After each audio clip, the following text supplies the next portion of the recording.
Hello, beautiful humans, and welcome to the Mental Wellness Wake Up Show, a weekly podcast where growth minded, creative people come to learn best practices from both spirituality and psychology that create lasting well being. I am your host, mental wellness expert, improvised acting teacher, therapist, and coach, Dawn McMillan. Let's get to it. What I want to talk about today are the 4 rules for dysfunctional families. Now, I know what you're thinking. Wait, there are functional families? Yes, there are. And I have met some of these people who grew up in functional families and who are actually creating functional families. They do exist, these people. And I got to tell you, they're a little weird. I'm joking, but there is something to be said for acknowledging that as much as no one makes it to adulthood unscathed, because just being a person on this planet means that things happen, you're going to get your feelings hurt, you're going to have obstacles to overcome. But that doesn't mean that there aren't functional families out there. So if you did not grow up in a functional family, you are not alone, and there is hope. We can make the future better than the past. So, the 4 rules of dysfunctional families really plays into this idea. And I think it's accredited to Mark Twain that like happy families are all alike, but dysfunctional families are unique or something like that. I'm butchering that quote. But you can boil down some common themes to dysfunctional families, regardless of what the primary source of that dysfunction might be. Before we jump into that, I want to thank you for listening. I want to thank you by stopping by iTunes and Spotify and leaving reviews and voice messages. And I really want to thank you for sharing this podcast with other people. It means the world to me that you do that. And I know I say that and it's like, ooh, it's a cliche. She keeps saying that. It comes from a deep well in my soul when I say that. So thank you. So let's talk a little bit about how do you know you were in a dysfunctional family? One way is by looking at the ACEs, the Adverse Childhood Experiences Survey. So the ACEs were developed to track some of the things that happen in childhood that have long-term effects. So the higher your score on the ACEs, and traditionally it's been a 10-question survey, the more likely you are to have some pretty unpleasant ongoing experiences as an adult. So let's just talk about what the ACEs cover. So it's going to cover potentially traumatic events that occur during childhood. It's going to be about violence, abuse, neglect, violence in the community, having a parent or a caregiver be unavailable due to death or substance use or imprisonment or mental health and instability.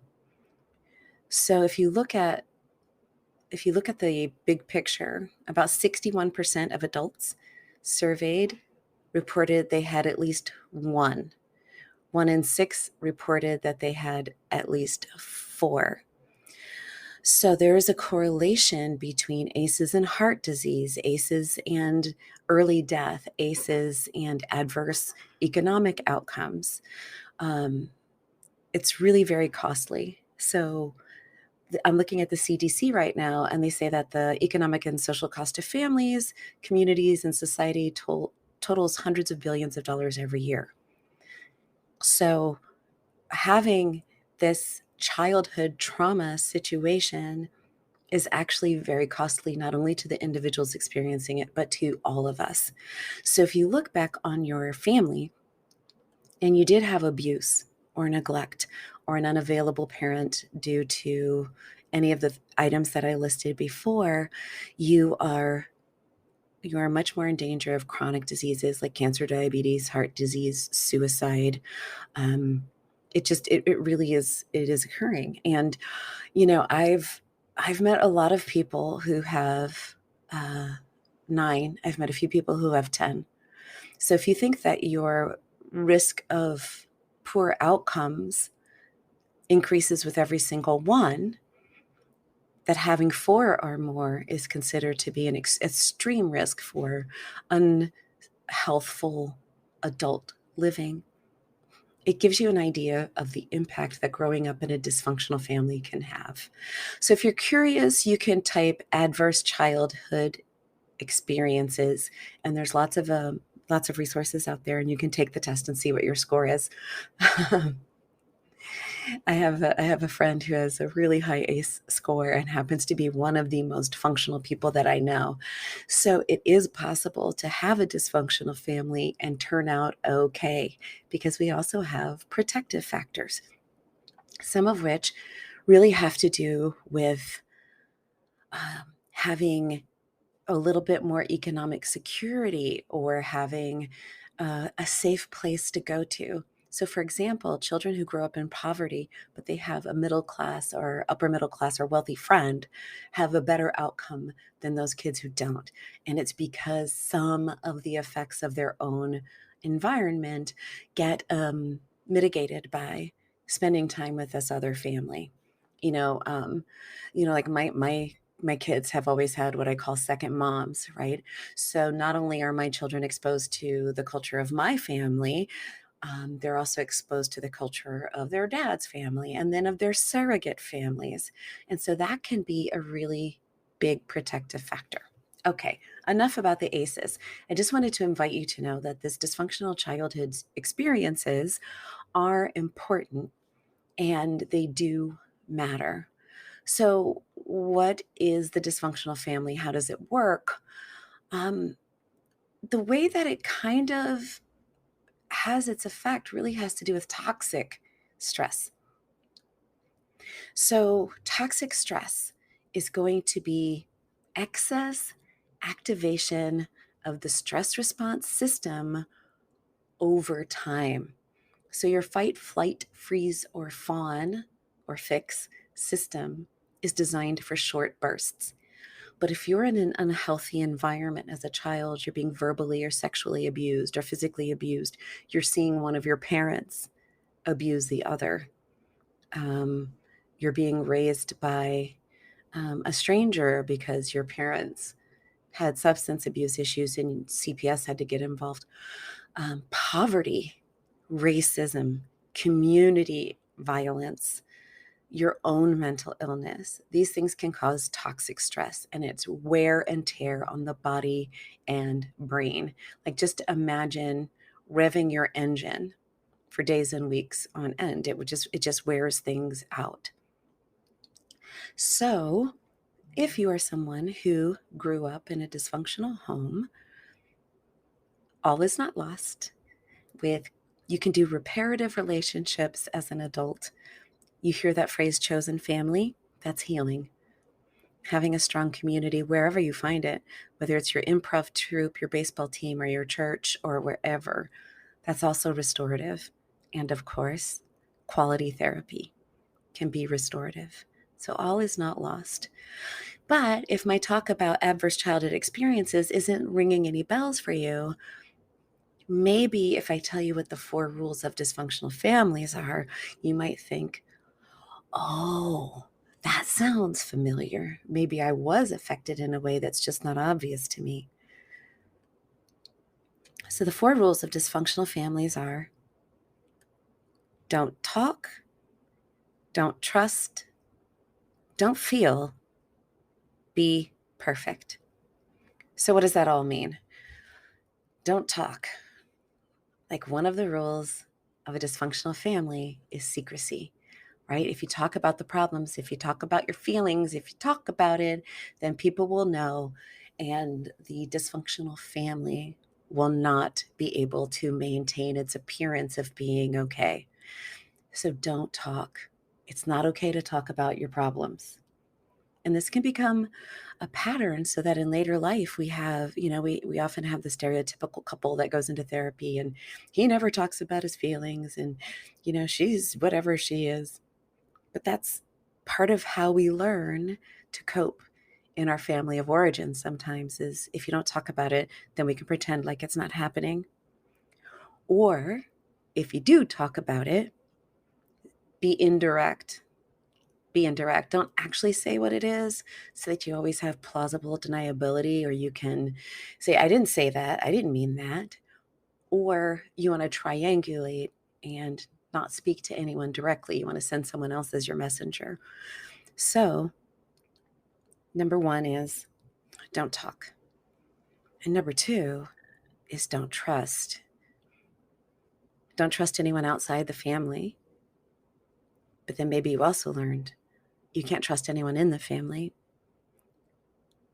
Hand in hand with dysfunctional families is gaslighting. You're looking around and you're thinking, this is crazy. This is chaotic. I'm seeing my stepfather abuse my mother, but they say that they love each other. I can't make sense of that. And so they're like, no, we're great. Everything's fine. Or, you keep being told you're fine. You're fine. Don't worry about it. You're fine. You're like, I don't feel fine. There's some kind of gaslighting that goes on in dysfunctional families. And so there's definitely that sense of don't trust. Don't trust your own perceptions.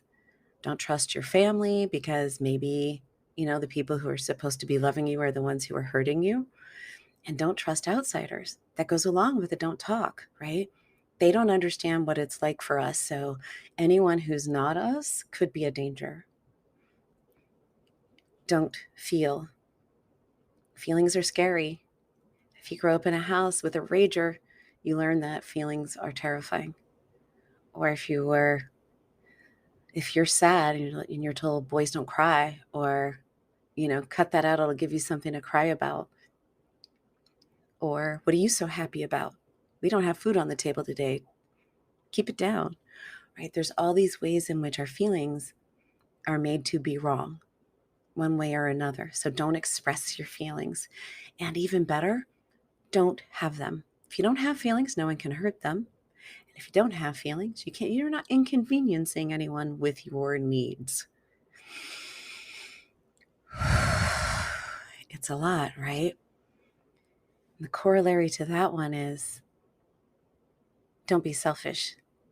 A lot of us are given the message that having feelings and having needs is selfish, especially in those homes where there's neglect. Neglect can be a harder one to piece out, not to piece out, but to understand, because sometimes it's not about abuse, is about what people did to you that they shouldn't. Neglect is what people should have done for you, but didn't. So if your emotional needs are not being met, that's a form of neglect. Even if your parents meant well, even if you had all of your material needs met, right? You had food on the table, a roof over your head, all of those things, but you never felt loved. That's one of the questions on the ACEs. Did you feel like no one loved you or appreciated you in your household? So wanting to feel loved, wanting to express your feelings, maybe even wanting to earn your own money and to keep it. There's a lot of households in which any money that children get has to be given to the whole family because the whole family needs it, and to want to keep that for yourself would be considered selfish. I mean, there's a million of examples, but the idea is feelings are not safe. They shouldn't be expressed openly, and maybe it's just kind of best if you don't have them. And then the last one is be perfect. Don't rock the boat. Don't embarrass me. Make the family proud. Be strong, be good, be right, be perfect. Be strong, be good, be right, be perfect. Make us proud, and don't rock the boat. And going along with that one is do as I say, not as I do. So you will there's several roles that happen in dysfunctional families, and they are pretty darned predictable. So one of them is the black sheep, often referred to in therapy circles as the identified patient. So this is the one in the family who's getting arrested, who's sneaking out at night, smoking cigarettes. This is the one that everyone points to as a problem. You also have the hero, and this is the one who is strong, good, right, and perfect, who makes us proud, who gets straight A's, who's the president of every club, never asks for anything, gets the after school job, puts their, picks up the younger children from daycare or whatever, right? There's always that role. There are other roles as well, but those two tend to show up in all dysfunctional families. The one who is blamed or identified as being the dysfunction, and then the hero who is able to keep it together in a way that's accepted by the family. Of course, depending on the rules of the family, what perfect looks like could be different, right? So in a classic middle class family, perfect is going to look like, the example that I just gave, always look good, get the grades, speak politely to strangers, make everything look perfect to the outsiders.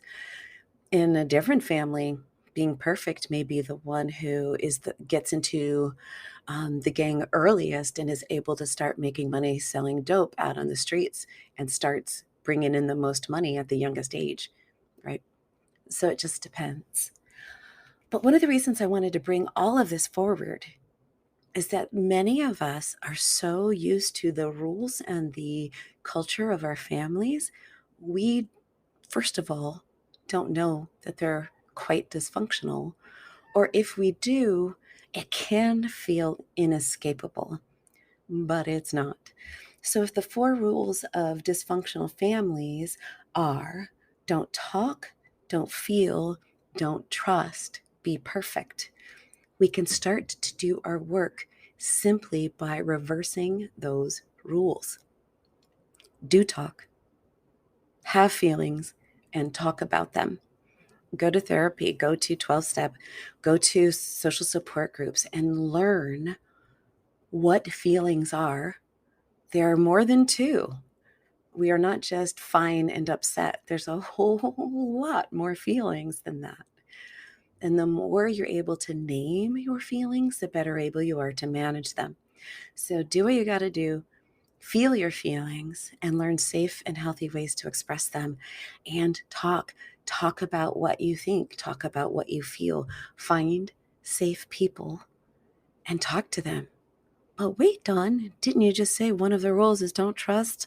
So learning to trust. And this one can be so hard, right?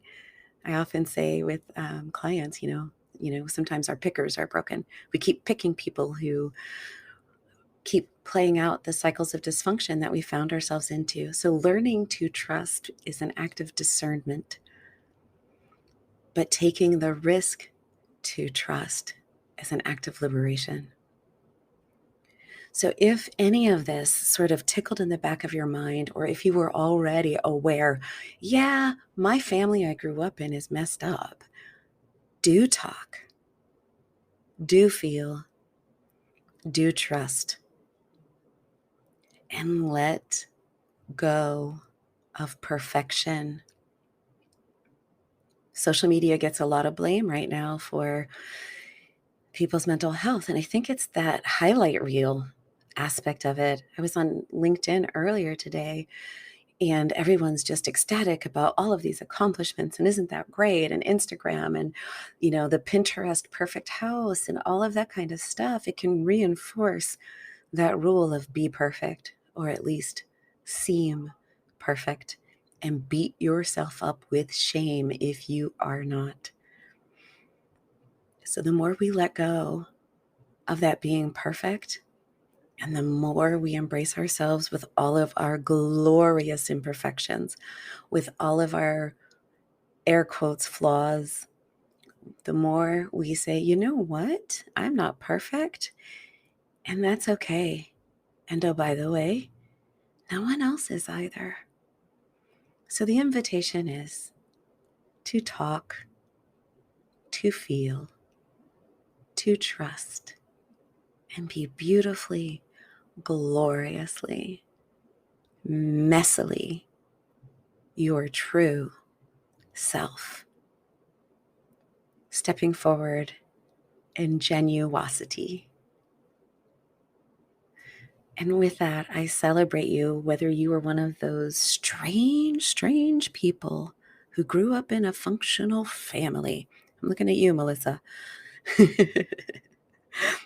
Or like, the rest of us. I celebrate you. Because if you're listening to this, you're someone who knows that there's a greater possibility available to you, and you are willing to take the risk to seek it out. So I celebrate you, and I remind you that you, glorious, beautiful, messy, imperfect human, are whole, perfect, and complete as you. When I say you're perfect, I'm not talking about your Pinterest, Instagram highlight reel. I'm talking about the glorious, amazing being that you are in this moment is perfect for this moment. And you are totally, completely worthy and deserving of all good things. Until next time, you amazing, glorious person, you.